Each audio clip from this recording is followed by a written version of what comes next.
নিশ্চয় আমি আল্লাহ ওয়া আতফা করলেন এবং মালাইকাতুহু এবং আমার ফেরেশতারা ইউসাল্লুনা আলান ইব্রাহিম তাই আছে নাকি আলান নবী আখির নবীর উপর তোমরা দরুদ পেশ করো।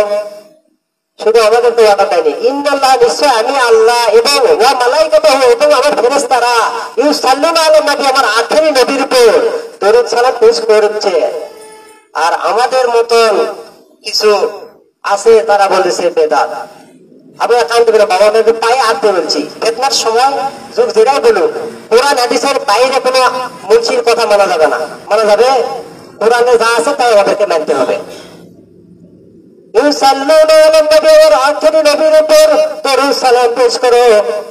এই জন্য আল্লাহ পাক ঘোষণা দিচ্ছেন, ইয়া আইয়ুহাল্লাযীনা আমানু, হে মুমিনেরা, হে ঈমানওয়ালারা, সাল্লু আলাইহি ওয়া সাল্লিমু তাসলিমা। এই তাসলিমা শব্দের ব্যাখ্যা যদি আসেন, 5টি ব্যাখ্যা যদি আমি বলতে যাই তাহলে আপনারাই বুঝবেন এই মফুলে বিহি, মফুলে লাহু, মফুলে মুতলক, এই 5টি ব্যাখ্যাই করে নবীকে তোমরা দাঁড়িয়ে দাঁড়িয়ে আদবের সহিত সালাম দাও। ঘোষণা আল্লাহর। সূরা আযাব 56 নম্বর আয়াত, মদিনায় অবতীর্ণ আয়াত, নাসেখ আয়াত, মানসুখ করার মতন, মানে এই আয়াতে কাটার মতন কোন পৃথিবীতে আর কোন কোরআনে নাজিল হবে না, নবী নাজিল হবে না, এই আয়াতকে কাটাও সম্ভব হবে না। আজকে হুজুরদের কাছে যদি বলা হয় নাসেখ আর মানসুখ কি, বলতে পারবে না কোনটা নাসেখ আর কোনটা মানসুখ। এটা ব্যাখ্যা দিতে গেলে এখন সময় পার হয়ে যাবে, কোন দিকে যাব। জাস্ট আমি আর বেশি সময় নেব না, আমি শুধু একটা ঘটনা বলে আমি শেষ করে দেব। আপনারা মুঘল সম্রাজ্যের নাম শুনেছেন, মুঘল সম্রাজ্যের নাম শুনেননি, ইতিহাসে তো এটা বলে পড়া হয়ে যায়। মুঘল সাম্রাজ্যের বাদশাহ শাহজাহান নাম তো শুনেছেন, যিনি ময়ূর সিংহাসন, তারপর আপনার তাজমহল, অনেক কিছু স্থাপত্য শিল্পে পারদর্শী ছিলেন। উনি প্রথম, মানে ওনার প্রথম জীবনে তাহাজ্জুদ নামাজ পড়াতে দূরের কথা, উনি প্রথম জীবনে 5 ওয়াক্ত নামাজই পড়তো না। খুব মনোযোগ দেন, দেখেন আল্লাহর ওলিদের কতটুকু কারামত এবং কতটুকু আল্লাহর ওলিদের সহবতের ফয়েজ আছে। আমি একটু বলি, সম্রাট শাহজাহান ওনার শাহী দরবারে 300 মতান্তর আছে, 300 মতান্তরে 350 মুফতি মুহাদ্দিস আলেম উলামা ছিলেন। কতজন? 300 থেকে 350 মুফতি মুহাদ্দিস ছিলেন, কিন্তু ওলি ছিলেন না, মুফতি মুহাদ্দিস আলেম ছিলেন। বাচ্চার একদিন মনে থাকলো যে আমি সোনার পোশাক পরতে আমার খুবই ইচ্ছা করেছে। 300 মতান্তরে 350 মুফতি মুহাদ্দিস দেখা বৈঠক করে ওরা বাদশা এখন বলতেছেন সম্রাট শাহজাহান যে আপনারা আমার এই দরবার থেকে আপনারা অলঙ্কিত করেছেন, আমার গৌরব হয় যে আপনাদের মতন আমি আলেম ওলামা পাইছি। তো উনি এখন বলতেছেন যে আমার তো সোনার পোশাক পরতে মন চাচ্ছে, তো এটা কি আমার জন্য জায়েজ? ভালো করে মনোযোগ দেন, একটু এখান থেকে শিক্ষা নেওয়ার দরকার আছে আমাদের সকলের। তিনি বলতেছেন যে আমার তো মানে খুবই আশঙ্কা, মানে আকাঙ্ক্ষা খুবই হচ্ছে যে আমি সোনার পোশাক পরবই। তো উনি এটা বলে চলে গেলেন, বাদশাহ সম্রাট শাহজাহান চলে গেলেন। চলে যাওয়ার পর এখন 300 মতান্তরে 350 মুফতি মুহাদ্দিস সবাই মিলে আলোচনা করলেন, বৈঠক করলেন। দেখো বাদশাহ তো বাদশাই, তিনি তো টাকা পয়সার কোনো অভাব নেই। বাদশাহ যখন বলিছে যে উনি সোনার পোশাক পরবে, সুতরাং উনি পরবেই। আমরা ফতোয়া যদি দেই তারপরে উনি পরবে। চিন্তা ভাবনা কি দেখেন আগে, যে ফতোয়া যদি আমরা যদি হারাম বলি তাও উনি কিন্তু পরবেই। আপনারা সকলে জানেন পুরুষদের জন্য কিন্তু সোনা হারাম, বুখারী শরীফে হারাম হলে জরুরি না, পুরুষদের জন্য কিন্তু সোনা হারাম। আমার কথা বোঝা যাচ্ছে নাকি? সকল আলেম ওলামা মিলে ফতোয়া দিল যে আপনার জন্য এটা জায়েজ। কি ফতোয়া দিল? হারাম ফতোয়া কিন্তু দিয়ে দিল। কেন দিল? করছে বাদশাহ যদি মন খুশি যদি আমি না করি তাহলে তো আমাদের কারো চাকরি থাকবে না, আর চাকরি যদি না থাকলে আমরা খাবো কি? চিন্তা করছেন একই দেখি আমাদের বাদশাহ ওখান থেকে না হলে কি ওদেরকে খাওয়ার ইয়া নেই? আল্লাহ কি খাওয়ার রেজেক্ট করা যায়নি? মাকামের কোন ইয়া নেই? চিন্তা কি দেখেন। তুমি বলতেছি সকলে হারাম এক বাক্যে ফতোয়া দিল, এটা আপনার জন্য জায়েজ, সুতরাং এটা আপনি করতে পারেন, কোনো সমস্যা নেই। তো বাদশা ছিল একটু চালাক। বাদশা এখন বলতেছেন যে দেখো, তোমরা তো মুখে মুখে ফতোয়া দিলে চলবে না, এটা আমাকে ডাইরেক্ট লিখিত ফতোয়া দিতে হবে। কারণ আমি যদি একটা জায়গায় যাই, তাহলে তো আমার থেকে মানুষ যদি শোনে, তাহলে আমি কি বলবো? আর আমার কাছে যত ডকুমেন্টস থাকে আমি দেখাতে পারবো এটা আমার 373 373 মুক্তির মধ্যে সেটা আমাকে ফতোয়া দিয়েছে যে সকলে সিগনেচার আছে। তো সকলে সিগনেচার দিল 372 350, সকলেই দিল। সকলেই ওই স্লিপটা নিয়ে যায়, ওই লেখার যে স্লিপটা আছে ওই 372 350 স্লিপটা বাদশার দরবারে পেশ করালো। বাদশা সকলের নাম দেখলেন। বাদশা এখন চিন্তা করলেন, আমি এটাই চিন্তা করতেছি, আমার শাহী মসজিদের ইমাম একজন খালিস আল্লাহর ওলি মোল্লা জিয়াউর রহমতুল্লাহ আলাই।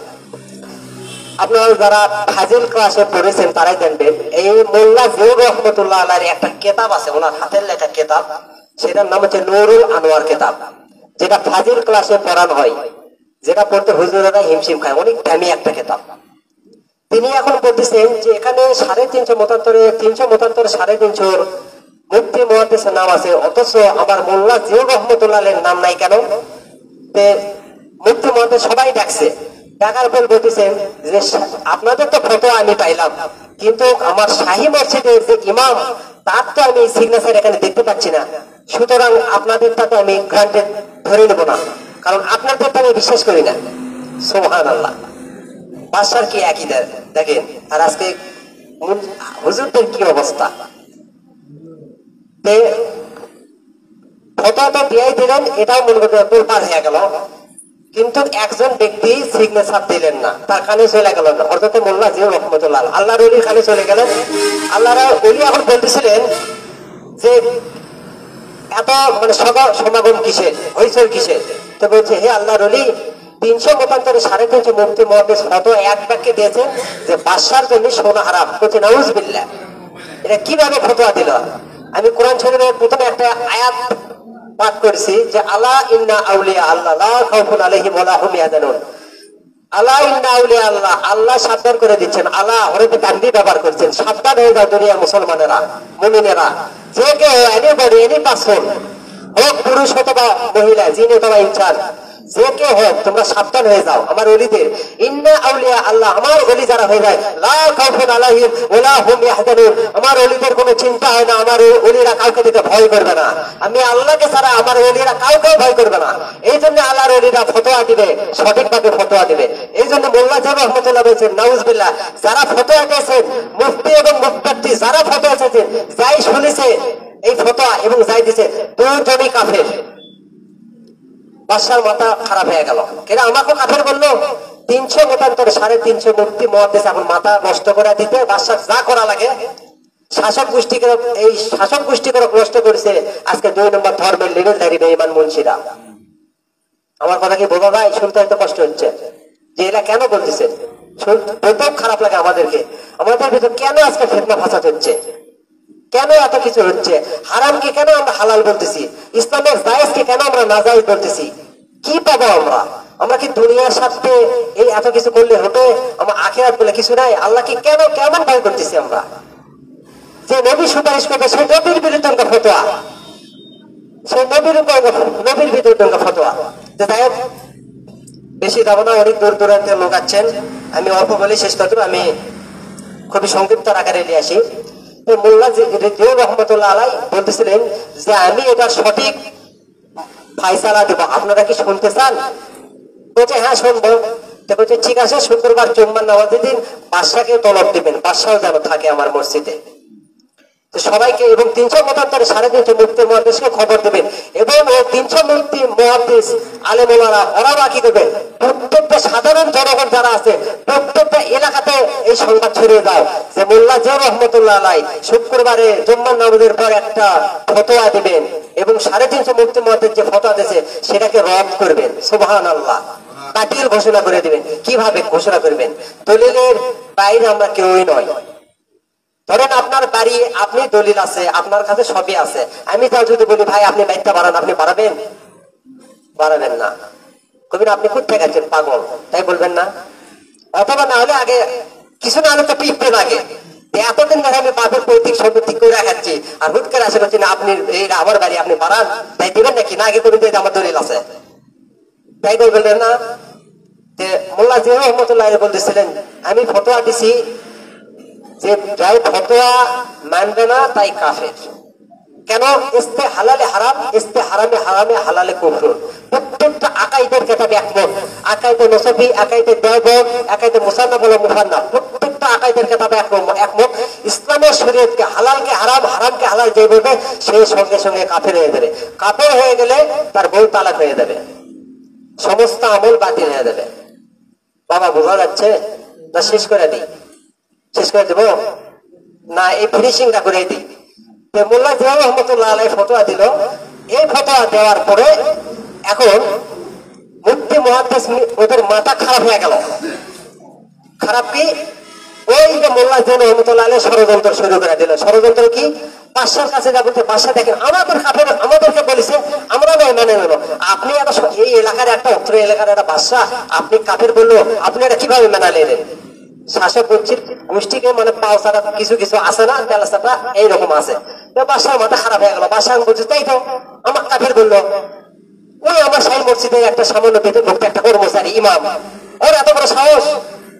তা আল্লাহর যারা ওলি হয় তাদের তার কারো জন্য তো ভয় করবে না। এরা একমাত্র আল্লাহ ছাড়া কাউকে ভয় করবে না। কোন দুনিয়ার অপশক্তি তাদেরকে ভয় দেখাতে পারে না। কথাটা আল্লাহ ঘোষণা দিয়েছে এবং হাদিসে কুদসিতেও আছে। কত বড় কথা, মনে হয় এখনই নাযিল হচ্ছে। মুফতি মুহাদ্দিস ফতোয়া শোনার পর বাদশা যখন এই কথা শোনার পর বাদশার তো মাথা খারাপ হয়ে গেল। বাদশা আইন জারি করে দিল, অর্থাৎ মোল্লা জিয়া রহমতুল্লাহ আলাইকে ফাঁসির কাস্টে ঝুলাও, কারাদণ্ডে নিক্ষেপ করো। যখন ওই কথা বলেছেন তার কিছুক্ষণ পর ওনার মনের সিংহাসন থরথর করে কাঁপতে শুরু করলো। বাদশার সবচেয়ে ছোট ছেলে, বাদশার 4টি ছেলে, তার মধ্যে ছোট ছেলের নাম, ওনার পরে আল্লাহর উনি ঘোষণা দিয়েছেন যে উনি শেষ বংশধর হবেন, ওনার নাম হবে সম্রাট আকবর হবেন। সম্রাট শাহজাহানের ছোট ছেলের নাম সম্রাট আকবর, এবং এই আকবরই আপনার এই উত্তরাধিকারী হবে। বাদ বাকি আপনার এই 3টা, এরা আপনার কোনো কিছু এরা উপকার আসবে না, এরা শুধু ধ্বংস করবে। তো একটার দ্বারে আপনি কিয়ামত পর্যন্ত আপনার নাম জারি থাকবে। সুবহানাল্লাহ। সেই সম্রাট আকবরের নামও তো আপনারা শুনছেন, শোনেননি? যখন এই ফতোয়া যখন দিল, থরথর করে তখন মোহর সিংহাসন কাঁপতে লাগলো। তখন ওনার ছোট ছেলে এখন বলছেন, সম্রাট আকবর বলতেছেন যে বাবা কার বিরুদ্ধে কি ফতোয়া দিচ্ছেন? তাড়াতাড়ি আপনার এই ফতোয়া তাড়াতাড়ি তুলালেন, নাতে কিন্তু এই সিংহাসন কোন আর আপনার এই প্রাসাদ কোন কিচ্ছু থাকবে না, ধ্বংস হয়ে যাবে। কারণ আপনি আল্লাহর ওলির বিরুদ্ধে ফতোয়া দিয়েছেন, আর আল্লাহর ওলির বিরুদ্ধে ফতোয়া দিয়েছেন। ওমান আতালি ওলিয়ান ফাকাত আযানতু বিলা, যে ব্যক্তি আমার ওলির বিরোধিতা করবে, দুশমনি করবে, তার বিরুদ্ধে আমি আল্লাহ যুদ্ধ ঘোষণা করি। সঙ্গে সঙ্গে আল্লাহ শুরু করে দিল। তো উনি এখন বলতেছেন বাবা তাহলে ঠিক আছে, তোমার কথাই আমি মানলাম, চলো তুমি আল্লাহর ওলির কাছে আমার লিয়া চলো। এখন আল্লাহর ওলির কাছে যায় উনি বায়াত দিলেন।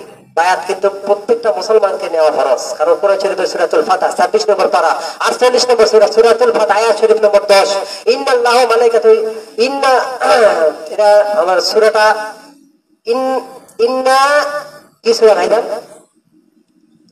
ইন্নাল্লাযিনা ইউবাইয়ুনাকা ইন্নামা ইউবাইয়ুনাল্লাহ ইয়াদুল্লাহি ফাওকা আইদিহিম। ও নবীজি, আল্লাহ ও নবীজি সাল্লাল্লাহু আলাইহি ওয়াসাল্লাম, নিশ্চয়ই আপনার হাত মোবারকে হাত রেখে যারা বায়াত হয়ে গেল, বিক্রি হয়ে গেল, তারা যেন আপনার হাতে হাত রেখে বিক্রি হয়ে গেল না, তারা যেন আমি আল্লাহর কুদরতে হাত রেখে বায়াত হয়ে গেল, এবং তাদের উপরে আমি আল্লাহর কুদরতি হাত। এই জন্য হক্কানি ওলি থেকে তাদের হাতে বায়াত দিতে হবে। বাবা বায়াত আল্লাহর কোরআনের আয়াত হিসেবে ফরজ। আমি এই সংক্ষিপ্ত করে দিচ্ছি যেহেতু অনেক ভাইয়ের বাইরে হচ্ছে দূরে। بسم الله الرحمن الرحيم محمد ونصلي على رسولك بسم الله الرحمن ولما تم من حمله صلى الله عليه وسلم على الراجح ولما تم من حمله صلى الله عليه وسلم شهرا على بشر الأقوال المربية توفي بالمدينة المنورة الشريفة أبو جبل المكرم حضرة عبد الله عليه السلام، وكان قتدتي بأقواله بني آدم من الطائفات نادرية، وما قسم بهم شهرا سقيما والناس ما هو سقواه. ولما تم من حمله صلى الله عليه وسلم على الراجح تسعة أشهر قمرية وأن لزمن أن ينجلي أنه صدق حضرت سيدة النساء العالمين حضرت حواء عليه السلام حضرت سارة عليه السلام حضرت أسية عليه السلام حضرت مريم عليه السلام في نسوة من الهدرة القدسية وأخذ المخاض حول ذات سيد المرسلين إمام المرسلين خاتم النبيين ونور المتصابي بالحياة النبي آخر نبي محمد رسول الله صلى الله عليه وسلم نور يتلا له سنا صلى الله وعلى محمد صلى الله عليه وسلم صلى الله وعلى محمد صلى الله عليه وسلم يا سلام عليك يا رسول سلام عليك يا حبيب سلام عليك سلامات الله عرشك كعبة مدينة عرشك كعبة مدينة كعبة مدينة جنة المأوى مدينة يا نبي سلام عليك يا رسول يا حبيب سلام عليك سلام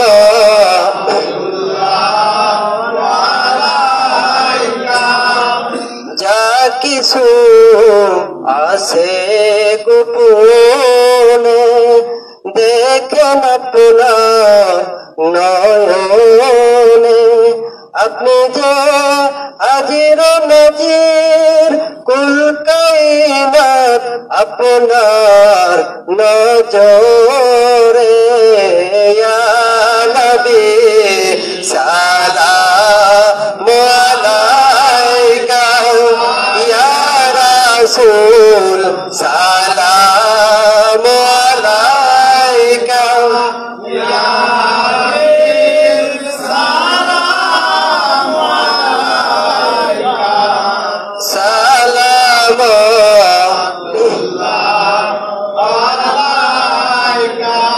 কবর জিয়ারতের সালামের আদব সুন্নতে রাসূল সুন্নতে সাহাবা সুন্নতে আলিয়া সুন্নতে উম্মত মুস্তাহসান দাঁড়ানো না দাঁড়ানো বিয়াদবি আপনার শানে সূরা আহজাবের 56 দেব বুখারী পঞ্চম খণ্ড 38 পৃষ্ঠা সহ অসংখ্য সহিহ হাদিস যার প্রমাণ ইয়া নবী সালাম আলাইকা ইয়া রাসূল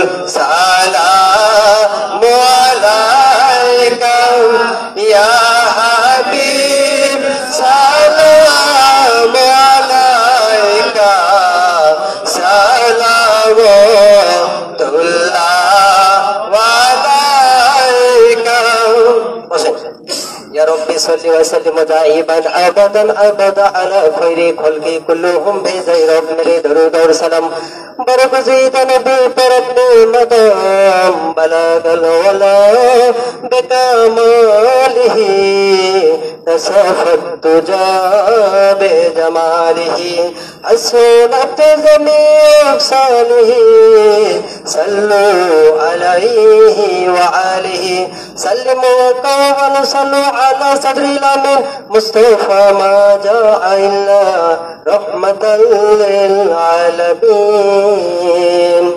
সকল আস্তাগফিরুল্লাহ 3 বার সূরা ফাতিহা 1 বার ইখলাস শরীফ 3 বার জিকির দরুদ শরীফ 5 বার পড়েন দোয়া হবে। এবং আমাদের আগামীকাল বৃহস্পতিবার আমাদের মাসুম বাবার বাড়িতে আমরা প্রতি মাসে আমাদের মিলাদ কিয়াম আমরা করি। আপনারা যারা যারা যাবেন যাওয়ার চেষ্টা করবেন।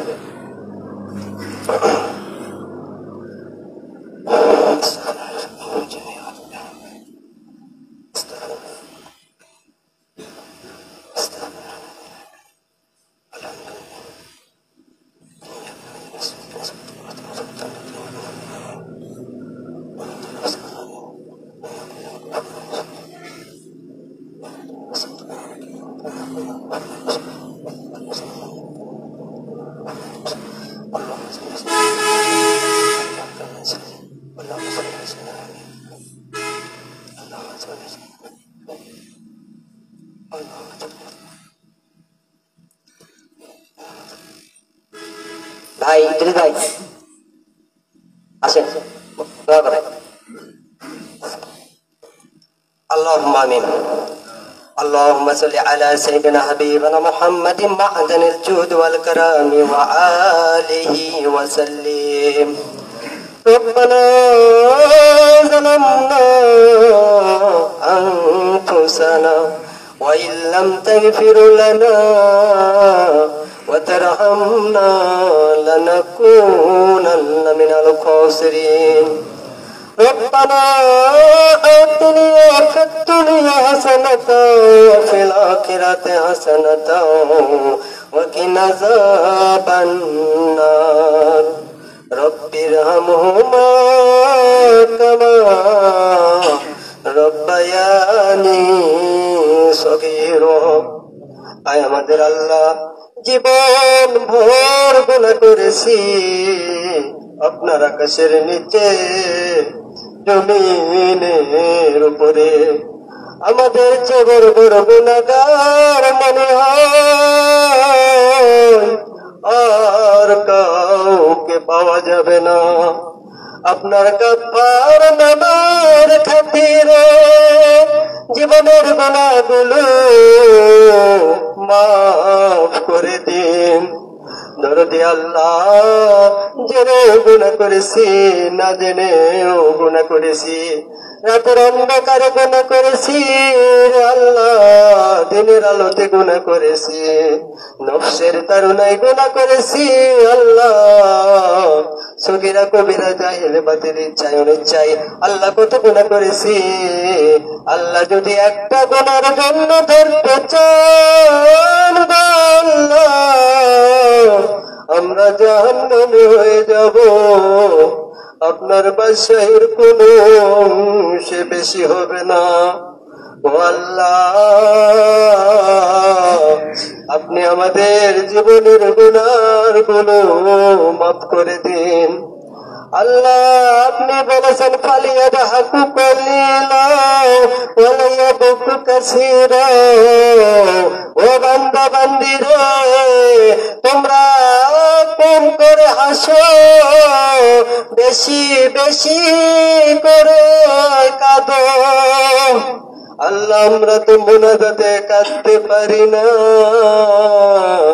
ও মালিক খালিক রব আপনি বলেছেন বান্দারা রে পাথরের পাহাড়ের দিকে তাকাও পাথরে আমি আল্লাহর ভয় কাঁদো ঝর্ণা দরদের সৃষ্টি হয়ে যায় ও বান্দা তোমরা গুনাহ করে করে তোমাদের অন্তরটা এত শক্ত করেছো আমায় আল্লাহর ভয়ে কাঁদতে পর্যন্ত পারো না আল্লাহ বেশি বেশি কাদার তৌফিক দান করুন। ও মালিক খলিক রব, কেমনে সইব জাহান্নামের আগুন। ও আমার আল্লাহ, আল্লাহ আপনার হাবিবের মুবারক ওসিলায় আল্লাহ এখানে যারা হাত উঠাইছে সকলের জীবনের গুনাহগুলো আপনি মাফ করে দিন। আল্লাহ আপনি বলেছেন যেখানে মিলাদ কিয়াম হয় সেখানে রহমত নাজিল হয়, বরকত নাজিল হয়। আল্লাহ আমরা তো জানি এবং বুখারী শরীফের হাদিসে এসেছে, আল্লাহ তাআলা বলেন রাসূলুল্লাহ সাল্লাল্লাহু আলাইহি ওয়াসাল্লাম, আল্লাহ আপনি বলেছেন রওজাতুল মিরিয়াতিল জান্নাহ, যে ব্যক্তি মিলাদ কিয়ামের মাহফিলে বসবে সে জান্নাতের বাগানে বসলো। আপনি আমাদেরকে যাচাই করে বাছাই করে বসার তৌফিক আপনি দান করেছেন মালিক। আপনার দয়া ছাড়া এখানে বসা সম্ভব হতো না। আল্লাহ আপনি যাকে পছন্দ করেছেন তারাই তো বসতে পেরেছে। আল্লাহ আল্লাহ এরকম মিলাদ মাহফিলে কয়জন বসতে পারে? আল্লাহ আপনি আমাদেরকে বেশি বেশি নেক আমল করার তৌফিক দান করুন। আল্লাহ নামাজ রোজা হজ যাকাত ফরজিয়াত ওয়াজিবাত সুন্নাত নফলিয়াত প্রত্যেকটা পুঙ্খানুভাবে আমাদেরকে সবাইকে মৃত্যু পর্যন্ত মানার তৌফিক আপনি দান করুন। আল্লাহ আল্লাহ হারাম হালাল হারাম তমিজ করার তৌফিক দান করুন। আল্লাহ মহিলা পুরুষ ব্যাপক দাওয়া থেকে আপনি আমাদেরকে হেফাজত করবেন। আল্লাহ এখন দেখা যাচ্ছে মহিলাদেরকে ঈদের মাঠে জামাতে নিয়ে যাওয়া হচ্ছে। আল্লাহ এই সমস্ত হারাম কাজ থেকে আপনি আমাদেরকে হেফাজত করবেন। আল্লাহ মহিলাদের আপনার হাবিব বলেছেন মহিলারা ঘরে প্রবেশ নামাজ আদায় করবে, কিন্তু মহিলাদেরকে আজকে হুজুরেরা সুলতান মহিলাদেরকে ঈদের মাঠে নিয়ে যাচ্ছে। আল্লাহ এই সমস্ত আল্লাহ এই সমস্ত আলেমদেরকে আপনি হেদায়েত দান করুন। হেদায়েত কপালে না থাকলে আপনার আল্লাহ সেই সূরা আমরা পড়ব, আল্লাহ তাব্বাত ইয়াদা বিল আবিউ। আল্লাহ আমরা মানুষকে ধ্বংস হতে বলবো না, শুধু তাদের কালো চিন্তা, কালো চেতনা এবং কালো পাওয়ারকে আপনি ধ্বংস করে দিন। আল্লাহ এখানে যা কিছু আমল করলাম তার হাদিয়া গুলো লক্ষ কোটি গুণে বাড়াইয়া আপনার হাবিব নবী হুজুর পাক সাল্লাল্লাহু আলাইহি ওয়াসাল্লাম ওনার খেদমতে সোনার মদিনায় পৌঁছাইয়া দিন। আল্লাহ হুজুরের আওলাদ সাহাবায়ে কেরাম তাবেঈন আইম্মা মুস্তাহিদিন আল্লাহ চার তরিকার পীরানে পীর চার মাযহাবের ইমামগণ আল্লাহ কদরিয়া চিশতিয়া নকশবন্দিয়া মুজাদ্দিয়া ফুরফুরা শরীফ মেদিনীপুর জয়নীপুর শর্ষিনা কদরিয়া আল্লাহ যে যেখানে শুয়ে গেছে আল্লাহ প্রত্যেকের পাক হয়ে হাদিয়া পৌঁছাইয়া দিন। আল্লাহ বিশেষ করে আল্লাহ আমাদের মুর্শিদ কিবলার নেক হায়াতকে বাড়িয়ে দিন। মুর্শিদ কিবলার সাথে আপনি আমাদেরকে দেশমানে কানেকশন করে দিন।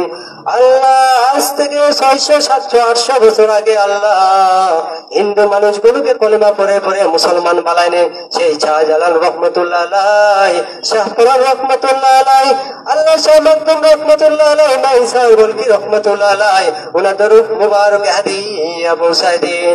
ওনাদের রূহানি ফেরেশতা নসিব করার তৌফিক দান করুন।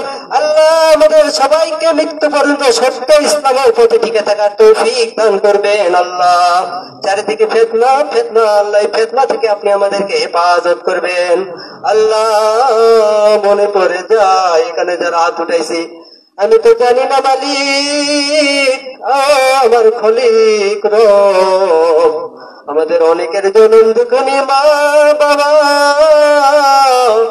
অন্ধকার কঠিন খবর দেশে শুয়ে গেছে, জানি না কি হালতে আছে গো আল্লাহ, আপনি ভালো জানেন। শুধু আমরা দোয়া করব, দোয়া ছাড়া তো আমাদের আর করার কিছুই ক্ষমতা নাই। আল্লাহ কবর জিয়ারত করা সুন্নতে রাসূল, কবর জিয়ারত করা সুন্নত। আল্লাহ আমাদেরকে কবর জিয়ারত করা তৌফিক আপনি দান করবেন। আল্লাহ 10 মাস 10 দিন গর্ভে ধারণ করে আল্লাহ 3 থেকে 4 বছর বুকের দুধ পান করায় আল্লাহ যে মা কষ্ট করে আপনি আল্লাহ মা আমাদেরকে লালন পালন করলো, সেই জনম দেখুনি মা আজকে অন্ধকার কঠিন কবর দেশে শায়িত হয়ে গেছে। আল্লাহ সেই মায়ের কবরকে জান্নাতের বাগান বানিয়ে দিন। আল্লাহ যে বাবা নিজে না খেয়ে আল্লাহ সন্তানদের মুখে আহার তুলে দিয়েছেন, আল্লাহ নিজে না ভালো জামা পরে সন্তানদেরকে ভালো জামা পরাইছেন, সেই বাবা আমাদের ছেড়ে চির বিদায় হয়ে চলে গেলেন। ওই বাবার কবরকে জান্নাতের বাগান বানায়া দিন। আল্লাহ আমার ইদ্রিস ভাই এই ব্যবসা প্রতিষ্ঠানে আল্লাহ মিলাদ কিয়ামের আয়োজন করেছেন। আল্লাহ এই মিলাদ কিয়াম দয়া করে আপনি কবুল করে নেবেন এবং এই মিলাদ কিয়াম হাদিয়া যা কিছু হয় তার সওয়াব আপনার হাবিব হুজুর পাক সাল্লাল্লাহু আলাইহি ওয়াসাল্লাম সোনার মদিনায় পৌঁছাইয়া দিবেন। আল্লাহ আমাদের এই মিলাদ কিয়াম যেন কিয়ামতের দিন নাজাতের ওসিলা হিসেবে কবুল করে নিয়েন। আল্লাহ সকলে হাত উঠাইছি, সকলের কামাই রুজিতে বরকত দান করবেন। আল্লাহ কে কি চাই সকলের মনে নেক চাহিদা আপনি মিটিয়ে দেন। ও দরদি আল্লাহ সুদ ঘুষ জিনা ব্যবসা চুরি ডাকাতি থেকে আপনি আমাদেরকে হেফাজত করবেন। আল্লাহ মহিলা পুরুষ বেপরদা হওয়া থেকে হেফাজত করবেন। আল্লাহ যাবতীয় হিরোইন গাঁজা মদ বিড়ি তামাক দ্রব্য জর্দা বিড়ি গোল সিগারেট থেকে আপনি আমাদেরকে বংশ পরম্পরা হেফাজত করবেন। আল্লাহ আপনার দয়া চাই, আপনি হেফাজত না করলে আমরা তো চলতে পারবো না। আল্লাহ সামনে পবিত্র মাহে রমজান, এই পবিত্র মাহে রমজানের রোজা আপনি আমাদের সবাইকে রাখার তৌফিক আপনি দান করবেন। আল্লাহ আপনার হাবিব বলেছেন যে ব্যক্তি মাহে রমজান পেল, আল্লাহ মাহে রমজানে রোজা রাখার পর যে ব্যক্তি তার গুনাহ মাফ করতে পারলো না সে ব্যক্তি যেন ধ্বংস হোক।